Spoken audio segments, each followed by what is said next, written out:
Hello everyone, आप सभी लोगों का एक बार फिर से बहुत बहुत स्वागत है आपके अपने YouTube channel massive skill mechanical में। दोस्तों, आज के इस वीडियो में मैं आप सभी लोगों के लिए एक नया सब्जेक्ट लेकर के आया हूं। जी हां, उस सब्जेक्ट का नाम है हीट ट्रांसफ़र।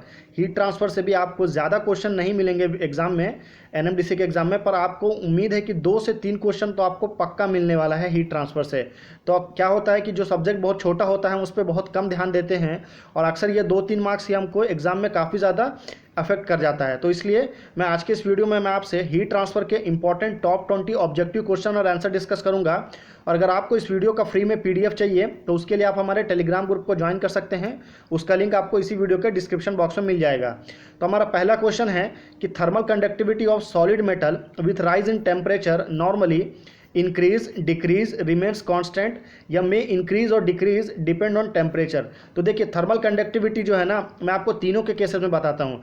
थर्मल कंडक्टिविटी जो है आपका 3 केसेस में आता है। पहला आता है आपका सॉलिड के केस में, फिर आता है आपका लिक्विड के केस में, फिर आता है आपका गैस के केस में। ठीक है, तो अगर मैं बात करूँ सॉलिड के केस में, तो सॉलिड के केस में क्या होता है, तो वो आपका डिक्रीज होता है। और गैस के केस में क्या होता है, थर्मल कंडक्टिविटी वो आपका इंक्रीज होता है। और लिक्विड के केस में क्या होता है कि वो दोनों होता है, इंक्रीज भी होता है और आपका डिक्रीज भी होता है। ठीक है, तो दोनों चीज़ें आपको याद रखना है। जो मिडिल वाला स्टेट होता है यानी कि लिक्विड, उसमें क्या होगा आपका, तो उसमें होगा आपका मे इंक्रीज और decrease depend on the temperature. तो डी रहेगा आपका किसके लिए, तो वो आपका लिक्विड के लिए। सॉलिड, जो हमारा सॉलिड इस क्वेश्चन में पूछा है, तो उसके लिए क्या रहेगा, तो आपका डिक्रीज रहेगा। और गैस के केस में क्या रहेगा, तो गैस के केस में इंक्रीज रहेगा। तो तीनों चीज़ें आपको पता रहना चाहिए, क्योंकि क्या है ना, क्वेश्चन एग्जाम में ज़रूरी नहीं कि सॉलिड से ही आए, हो सकता है आपका गैस से आ जाए, हो सकता है आपका लिक्विड से भी आ जाए। अगले क्वेश्चन में चलते हैं हम। क्वेश्चन नंबर 2 है कि in heat transfer conductance equal to conductivity divided by HR hour, मतलब टाइम, स्क्वायर मीटर एरिया या डिग्री सेंटीग्रेड टेम्परेचर या सेंटीमीटर थिकनेस। तो आपका हीट ट्रांसफर में जो आपका कंडक्टेंस होता है वो किसके इक्वल होता है, तो कंडक्टिविटी को जब आप किससे डिवाइड करेंगे, कंडक्टिविटी को आप जब आप सेंटीमीटर यानी कि थिकनेस से डिवाइड करेंगे। तो D is the correct answer for conductance. तो देखिए, ये आपका मैकेनिज्म ऑफ हीट ट्रांसफर है। 3 टाइप का आपका मेनली रहता है। क्या क्या रहता है आपका, तो एक रहता है आपका कंडक्शन, एक रहता है आपका कन्वेक्शन और तीसरा रहता है आपका रेडिएशन। इन तीनों के बारे में ही हम डिटेल में बाद में डिस्कस करेंगे बाद के क्वेश्चन में। तो हमारा क्वेश्चन नंबर 3 है, ये सबसे ज़्यादा इंपॉर्टेंट क्वेश्चन है हमारे इस वीडियो का। क्यों, क्योंकि ये क्वेश्चन एग्जाम में डायरेक्ट आता है। क्वेश्चन क्या रहता है आपका कि heat transfer takes place as पर zeroth law of thermodynamics, first law of thermodynamics, second law of thermodynamics या किरचॉफ्स लॉ। तो बेसिकली आपका जो हीट ट्रांसफर होता है वो किसके, कौन से लॉ के अकॉर्डिंग होता है, तो वो होता है आपका सेकंड लॉ ऑफ थर्मोडायनेमिक्स। ठीक है, तो C is a correct answer. बहुत से लोगों को क्या लगता है कि हीट ट्रांसफर आपका वो होता है जीरोस लॉ के अकॉर्डिंग। क्यों, क्योंकि जीरोस लॉ में किसकी बात की गई है, तो जीरोस लॉ में हमारी थर्मल इक्विलिब्रियम यानी कि टेम्परेचर की बात की गई है। और हीट भी जो है आपका क्लोजली रिलेटेड है किसके, तो वो क्लोजली रिलेटेड है आपका टेम्परेचर से।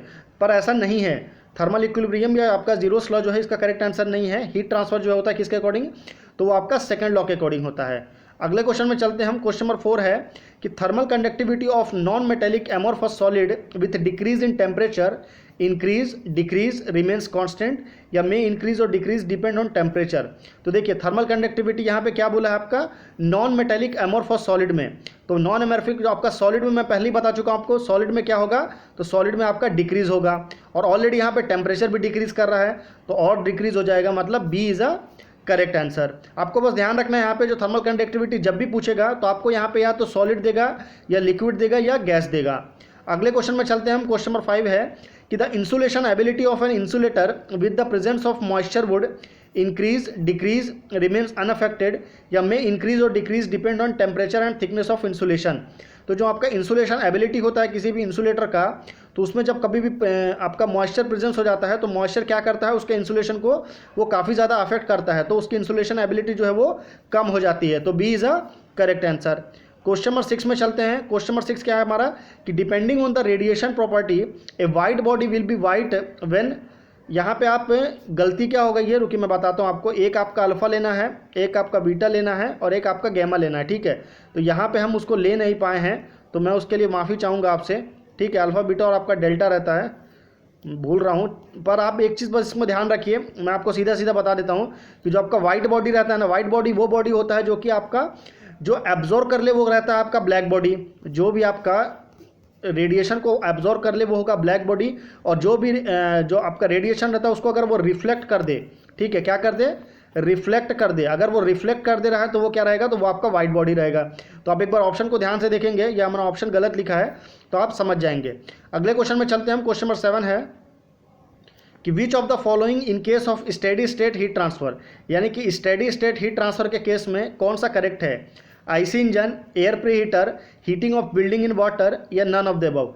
तो स्टेडी स्टेट हीट ट्रांसफर मतलब वो हीट ट्रांसफर जहाँ पे आपका जो ट्रांसफर का रेट रहेगा वो एकदम स्टेडी रहेगा, एकदम फिक्स रहेगा। तो ऐसा किसके केस में रहता है, तो आईसी इंजन के केस में भी नहीं होता क्योंकि ये अनस्टेडी है, एयर प्रीहीटर भी अनस्टेडी है, और heating of building in winter ये भी आपका अनस्टेडी है क्योंकि ये टोटली डिपेंड होता है आपका एटमॉस्फेरिक टेम्परेचर पे। तो नन ऑफ द अबव, यानी कि D is a correct answer. Question number 8 में चलते हैं कि पिकअप द रॉन्ग केस, यानी कि इन चारों में से आपको रॉन्ग स्टेटमेंट बताना है कि heat flowing from one side to other directly depend directly on face area, time, thickness या टेम्परेचर डिफरेंस।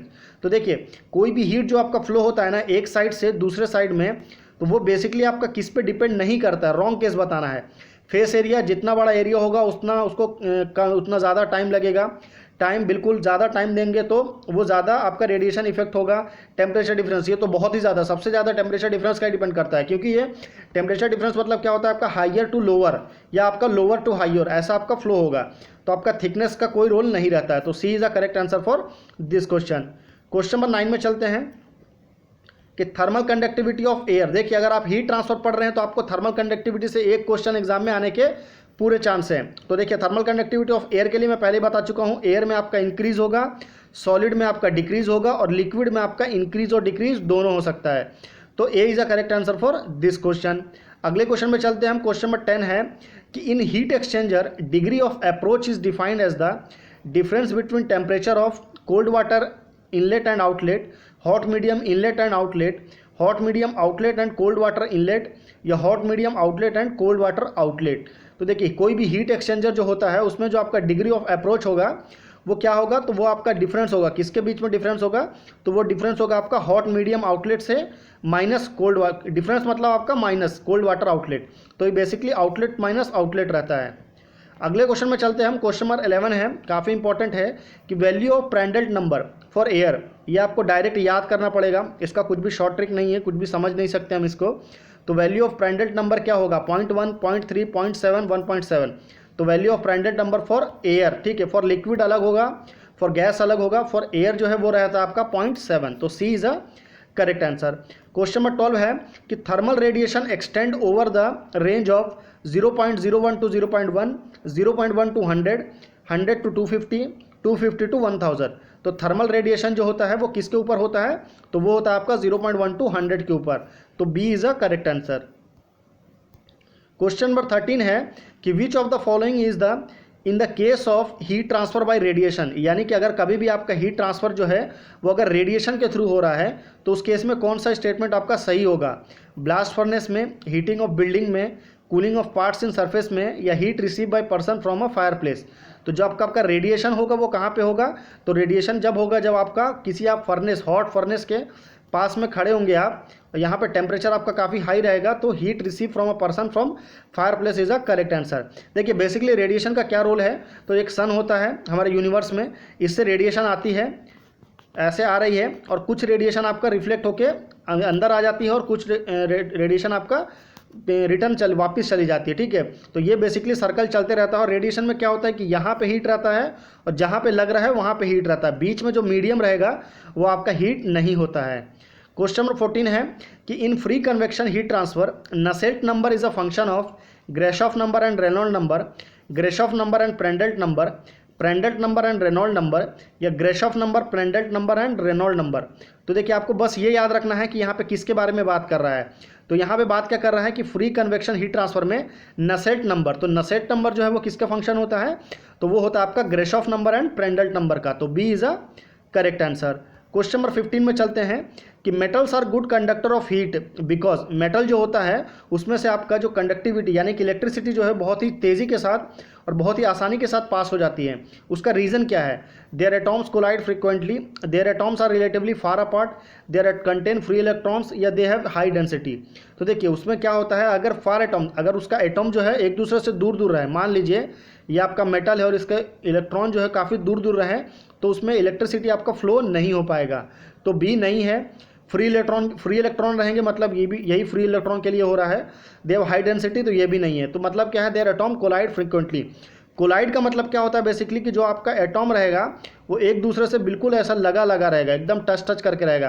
तो उससे क्या रहेगा कि एक दूसरे से बिल्कुल कनेक्ट रहेगा, तो जो आपका करंट का फ्लो है, इलेक्ट्रिसिटी फ्लो, वो बहुत ही तेज़ी के साथ होगा।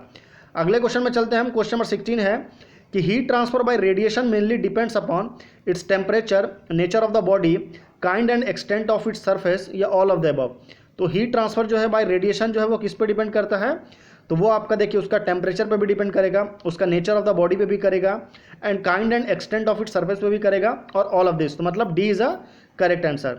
तो मैंने आपको पहले बताया था कि कंडक्टेंस, कन्वेक्शन और रेडिएशन, देखिए ये अगर आप किसी बॉयल वाटर को या आप किसी मेटल के या किसी बर्तन में आप पानी को रख के बॉयल करेंगे, तो अगर ये मेटल का जो पीस है अगर वो गर्म हो रहा है तो वो किसकी वजह से हो रहा है, तो वो आपका कंडक्टेंस की वजह से हो रहा है। और अगर वाटर जो आपका बॉयल हो रहा है तो वो किसकी वजह से हो रहा है, तो वो आपका कन्वेक्शन की वजह से हो रहा है। और आपका जो हीट ट्रांसफ़र हो रहा है, मतलब आपका हीटर से लेकर के जो आपका फर्नेस या आपका जो बर्तन है उसके बीच में अगर आप जो हीट ट्रांसफ़र हो रहा है वो किसकी वजह से हो रहा है, तो वो आपका रेडिएशन की वजह से हो रहा है। अगले क्वेश्चन में चलते हैं हम। Question number 17।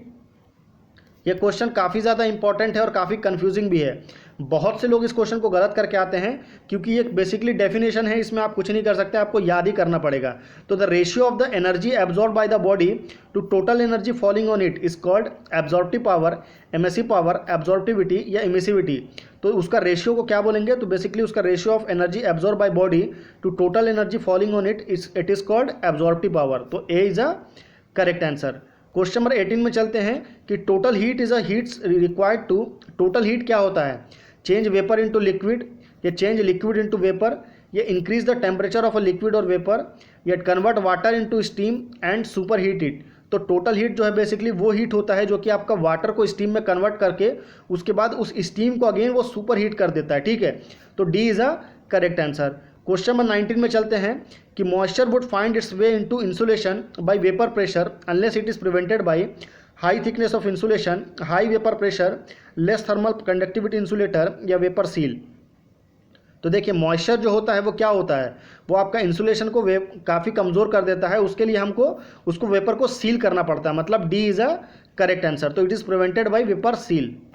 लास्ट क्वेश्चन है क्वेश्चन नंबर 20, और इस क्वेश्चन का राइट आंसर आप मुझे नीचे कमेंट करके बताएंगे।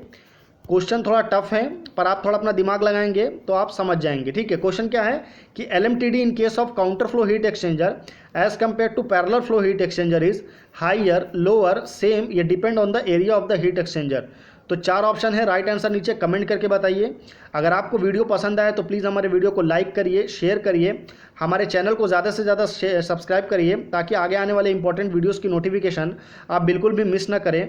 नीचे मैंने ऑलरेडी आपको आंसर की दिया है, ताकि आपको बाद में PDF से रिवीजन करना हो तो ये आपको काफ़ी ज़्यादा हेल्प करे।